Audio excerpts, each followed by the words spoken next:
Hey everyone, Happy New Year. I am really excited for this week's video update because we have a lot of updates, so I'm going to jump right in. This month is the first month that we will be announcing an Employee of the Month. And each month at the beginning of the month, when we do that, we will be announcing for praise that was given in the Slack app for the month prior.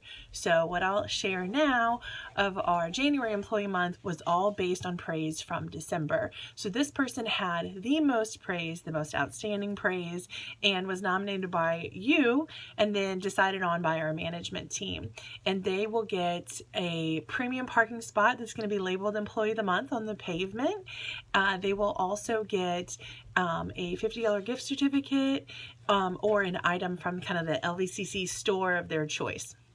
So without further ado, our Employee of the Month is Sam Dore, and she already knows. We talked about it at rounds this morning. We're really excited to have everything come together for her. She will also be now put in the running for Employee of the Year. So our idea is we'll have 12 employees lined up to be nominated for Employee of the Year, and that's how we'll choose from that bunch going into the future. So keep the praise coming, keep the hard work coming, keep creating the wow, and you could be next. We'll be looking for Mr. or Miss February very soon. Also really exciting this week, I've seen everybody participating in the Biggest Loser Challenge, so make sure that you do your weigh-in and that you get started on that. I'm really excited to see what everyone achieves on that. Don't forget also, if you're eating Green Heart meals as part of your plan or just eating them, to take those out of inventory. We've been doing better with that. We're not perfect yet, so keep working at it. You can take your own meal out of inventory. I've done it this week just while it's microwaving. Walk right to a computer, take it out, post it, and you're good to go, versus trying to wait. If you don't know how to do that, you can definitely get the help of any other team member, including customer care team, but just remembering is a huge part of it. You'll see those taken out of your check under clinic bill of your deductions from your paycheck, and again, they're $4 each for now, as long as we can get better with keeping track of those in inventory. Otherwise, we have to have that increase like was talked about before. So let's do better. Another thing that we have achieved this week by kind of, I guess, popular request or begging at this point, was having treatment plans created for dentistries where the blood work has already been performed. So let me explain that situation a little bit more thoroughly so you know when this would apply. A lot of times when we have pets in for their annuals, we'll go ahead and do early detection blood work. That's the blood work that we talked about this week that we send out and that we increase the price from $51 to $55 on. So if a pet comes in for their annual and they have this early detection blood screening performed, and either at that time elect for a dentistry or within the next month elect for a dentistry, we find it redundant to repeat their blood work. Clients will mention too, they've already paid in for the blood work, they don't want to repeat it again. So we've been having problems with disrupting those groups. And a few weeks back, I told you don't disrupt the groups. Not disrupting the groups is still good advice. You don't want to do that. But what we did instead was we made a treatment plan that was prepared with a dentistry in it, a teeth cleaning, and without blood work. So you'll see those labeled in the estimates section or as a group, teeth cleaning without blood work. So there's one for canine and one for feline, and there is a price difference for those things.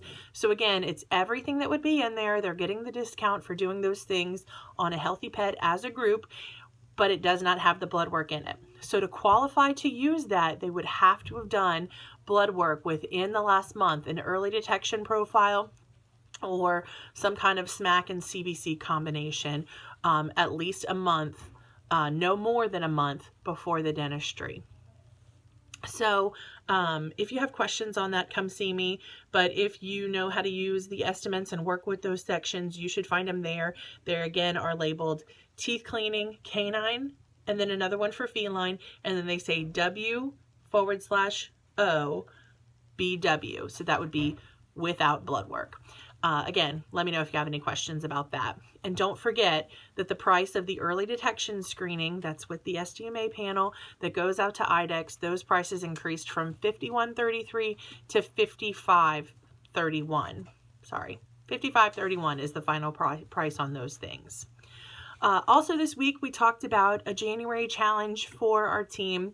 We've got to focus on increasing our phone app downloads. We are not doing very well with those as a practice right now. Less than 1/3 of our active clients actually have and are using the app. So we have to account for some people who may have the app and then may later delete it, but still we have less than 1/3 of our active clients using those. That's disappointing because it's a great way for us to communicate with clients. It's a great way for us to communicate recommendations and also reminders of services that they have due, appointments that they have coming up. It's quick access to their records. They, of course, get the benefit of earning on the loyalty app portion of it. And then also they get notifications for special reminders like monthly heartworm prevention, any kind of specials that we're running, discounts and things like that. They're the first to know. I think there are so many great benefits to the app. We're really doing people a disservice by not recommending it to them. And I've seen many comments when we do try and promote these apps through social media to new clients, that older clients are saying, wow, I wish I had known about that because I could have earned, or I could have gotten these benefits sooner. So we end up disappointing them by it. It is your job. You have to get better at recommending this, and it's everyone who works here's job. If you're talking to a client, you should be able to talk about the phone app with them. It can solve so many problems and so many challenges that people ask about, from having quick access to us, again, getting those reminders, and of course the loyalty portion. So it's everyone's job. If you're answering the phone, talk about it then when you're making an appointment. Ask them, do you have the app? Tell them how they can get it. At the front desk, do you have the app? Tell them they can get it. When you're checking out at the front desk, do you have the app? You could earn loyalty stamps for what you're spending today. And have those communications with them. Everyone who works here should be able to discuss features of the app, tell clients how to get it, and then also tell them the basics on troubleshooting. So if you don't know that, I am challenging you to find that out today, right now. That's going to be part of my mission, is walking around and asking people how to solve problems in the app, how to talk about the app. So you don't want me to approach you and ask you to do this and not know. It's really, really important that we've got to be better at it. So I want you to prepare yourself now and get started. If you don't know, I'm happy to answer, but you have to come to me to get that, or go to another team member. I can tell you our customer care team, they are rock stars at it. So those would be the people that I would go to for a lesson, because they're really, really good. But make sure that you're talking about it. Our goal for downloads was to get to 2,400. I checked just today, we're at 2,200. So in the past 4 days, or in the past 2 days, we've only had 4 app downloads. And we've seen almost 200 patients. So the odds of all those people already having the app were really slim. Do better. Have these conversations with people constantly. It's really, really important. Also, another thing that's really important is taking the time to welcome new pets to our practice. 2 weeks ago in an update, I gave very specific instructions on how to do this, how to add pictures to the albums, and how to take pictures. It doesn't only have to be for a small puppy or kitten. We can do this for older pets too. It's our new arrivals. It's kind of like our welcome to the LVCC family announcement. And we haven't had any in the past 2 weeks. There was one that was texted to me, which is fine, but it's very, very easy. We've tried to make it very easy for you to upload these yourselves and put them in the right album. Again, you can do that from any of the practices' phones or tablets, just to take the picture and then quickly upload that. Go back and refer back to the video if you don't remember how to do that, or again, I'm happy to help you, but we have to start doing it. Taking a picture with your personal phone and uploading it on your personal Facebook doesn't work. That's not a good idea. Again, that's actually against the rules and against our social media policy. So stop doing that. Start using the hospital devices, taking those welcome pictures and then posting them. That's what we need you to do. That's what clients love, and it's a great way to start the bond. So please start doing that. Also this week, well, at the beginning of next week, but I wanted to tell you this week, we are going to be starting something new. We're going to be re-registering daycare dogs. So this is mostly to the resort team who manages daycare and curbside pickup or front desk check-in. On Monday, we're planning to send home some registration packets, and we're going to start a process to where every January we re-register daycare dogs, and then any new dogs who come into the group will get a registration at the time that they choose to join the group. So the registration packets are going to kind of look like this. It's an LVCC folder.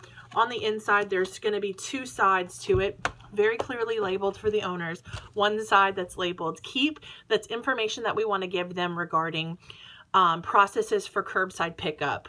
There's a nice letter in there describing why we're doing this registration and what it has to do for it. And by the way, there's no fee involved. It's just paperwork so that we can learn their preferences and act on those for the pets that we see every day. And we can just really give that 5-star service to these clients who are so loyal to us.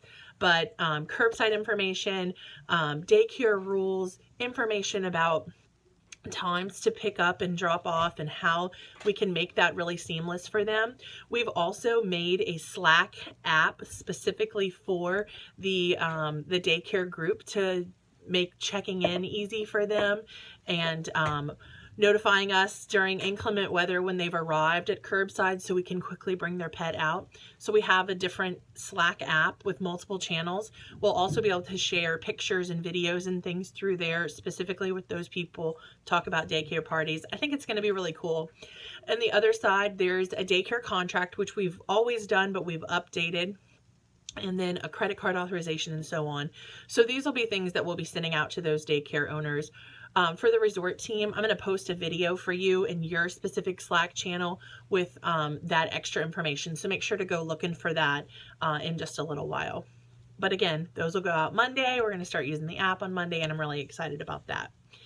Also, we've talked about language within the practice. I think this is something that we can just be better at as a team. Don't use foul language. It's just that easy. We have a respectful and professional work environment, and we need to keep it that way. Not to mention the fact that we have hard floors and voices carry. Clients can hear you everywhere. So whether you're in a client area or you're in a team area, if you're in the presence of other people or if you are a person who talks to yourself, do so in positive workplace language, no foul language. We have gotten back on track with doing our monthly certifications as well. So far, what we have under our belt are certifications for CPR and pet first aid, dog body language, and now we want to start in January with teeth, with oral health. So we're trying to create some oral health experts. January's topic is going to be all about oral health, and that involves home care, dentistry, knowing the process of what happens so that any of us can be having really high quality conversations with clients about the welfare of their pet's mouth. So rather than announcing them here, I'll post those dates in Slack so that you can RSVP to whichever event that you want to come to. We tried doing those on a weekend morning, and with so many team members who are responsible for weekend shifts now, I just don't think that's feasible. Did a poll. I think we've all voted that weeknights are the best. We're going to try and do 2 separate weeknights, so you'll see that in the date. And we'll see how that goes before we can fixate on a permanent structure there. But again, make sure that you get there. The last thing that I want to talk about is a real big conversation that we need to have, and that is about, now that we're a 24-hour practice and we are seeing so many different types of cases and we're not knowing who they're necessarily coming from, being a practice who accepts referrals is a challenge. So I want to define a referral for you and talk about how we will separate the difference of those really clearly. This might require multiple conversations, and it might require you to personally clarify. Please do so, because we all have to get this right and be on the same page. To me, and what we've established as a practice, so now to us, a referral is someone who is sent here and referred by their regular veterinarian, meaning that their regular veterinarian picked up the phone and called one of our doctors and said, I think this is going on with my patient. Can you see them? Can you treat them? They do that with the understanding that we are going to refer back to them. We will continue to treat those as a referral. That's how they're defined. So what happens with those cases is we flag them in the company 11. They show up in blue. And those referral cases, after they're treated, the records are sent back to the referring veterinarian. And we've a long time had the stance that once that occurs, that we will not see that patient for anything wellness related or for issues until they're referred again. Going forward, I don't know that we're going to be able to keep that promise. And we have to have the stance of saying we are a veterinary hospital. We are a private veterinary hospital. We are not a referral center. We're not set up to be. It's been making record keeping really very much of a challenge. And it's also blurred the lines now that we're open 24-hour and we're so accessible and we're found online with the understanding that we are open and people can come here free choice. It's been a misunderstanding in other veterinarians' minds whether we're respecting those referrals or we're not. So this is the stance we're taking now. We are going to add to our new client form, effective immediately, a statement that asks a client, would you like your records sent out? We will do so upon specific request. So that means that the client has to ask us each time to send their records wherever they want them to go. That may change. That place may change for them. Maybe they want their records sent to them personally. Maybe they want it sent to a veterinarian of their choice. They have to ask by individual visit at the conclusion that they want their records sent out, and then we'll do it. So we'll be able to honor this by adding in a code into their record to send out the records. And then our customer care team has a daily process where they go and they look for this code. They fulfill the obligation of sending it wherever it was requested at that point. So we have to have an owner's permission to send records wherever. We are going to take the stance of doing that. So what'll happen is we'll be sending out a letter to local veterinary hospitals within the next week, explaining to them how we're going to operate so that they know that whether they're sending a referral to us or whether their client finds us on their own accord at whatever time of day, that the client will have to ask for records to be sent where they want them to. Otherwise, we'll have those records accessible forever. So we are not a referral practice. Please know that. If we take a second opinion, that's by the client's request or by their own accord again, but we're not a referral center and we can't act like one. We're not good at it. So we do what we're good at, and that is treating people individually, making great recommendations. So you'll be able to freely make recommendations for our phone app, talk about our newsletter, talk about all of our services, make all the recommendations that you think that a pet needs and be good at what you're good at. Create the wow equally without holding back to everyone. We're not a referral center. We're a veterinary hospital. We create the wow every pet, every time. So I want you to start doing that. And we'll take care of the rest as far as defining what needs to happen specifically on your checklist to make those records go out as clients request.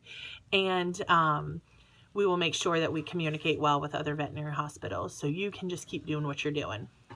Right now, we do have a referral standards kind of checklist that tells you which direction to go on certain cases.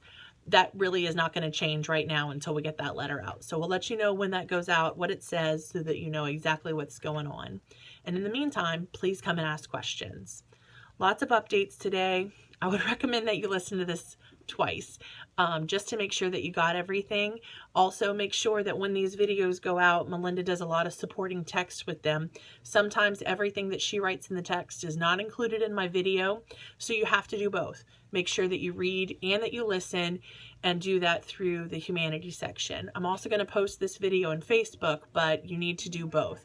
Look in Humanity under training, listen to the video, read the text, and have a great weekend.